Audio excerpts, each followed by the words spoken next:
So this is my 2013 Buick LaCrosse. I had an issue when my wife and I was actually on the freeway and we heard a popping noise and a clanging noise.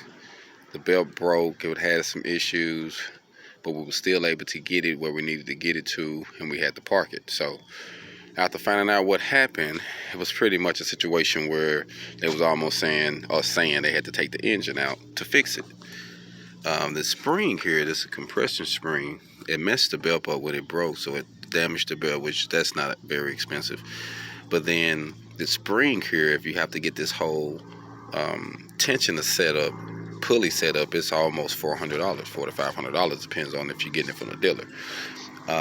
But they still had to remove the engine to actually put this piece in and replace all this, is what the guy was trying to tell me. I built this. I'm a welding engineer, so I built this to kill two birds with one stone. And I wanted to just show you real quick the purpose of this, because I can actually put it on with this being on. So the purpose of this was to, after I fixed it, to get it to drop under there, which is right under the bracket, and it falls in here. So under there, I had to tighten it up some because it still got some slack, but you get what I'm saying. So you can tighten your deal up, the bottom of it don't move, just the top, so that way we can line this up properly. You get what I'm saying? I'm trying to do it with one hand, so you know, and I didn't move it, so, but that's how I go. And it clamps onto the bottom. So the goal was to make something to do it to kill several birds in one stone without having to pay an arm and a leg. So I built this tool, and I actually used some pipe and a couple pieces. This is actually from a D-ring. These are two D-ring brackets.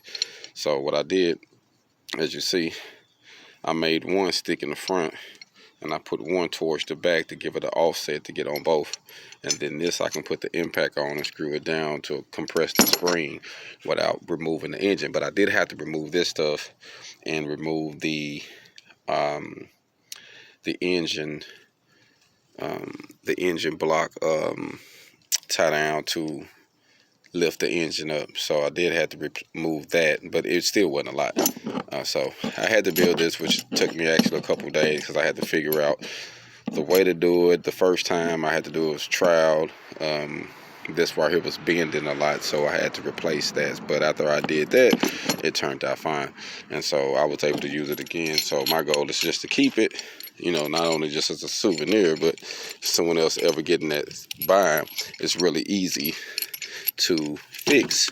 So I'm gonna leave it back here in the vehicle just in case. But I did want to say this. What happened was the spring. It wasn't the spring that messed up, it was the bolt at the bottom. It's one down here at the bottom. If you can see it, that one, it broke. And when it broke, this one was good, but never replace just one bolt. So when one break, just replace two new bolts. That way you don't put a new bolt and then it wear out the old bolt. So I just replaced both bolts, took all that off, put it back on.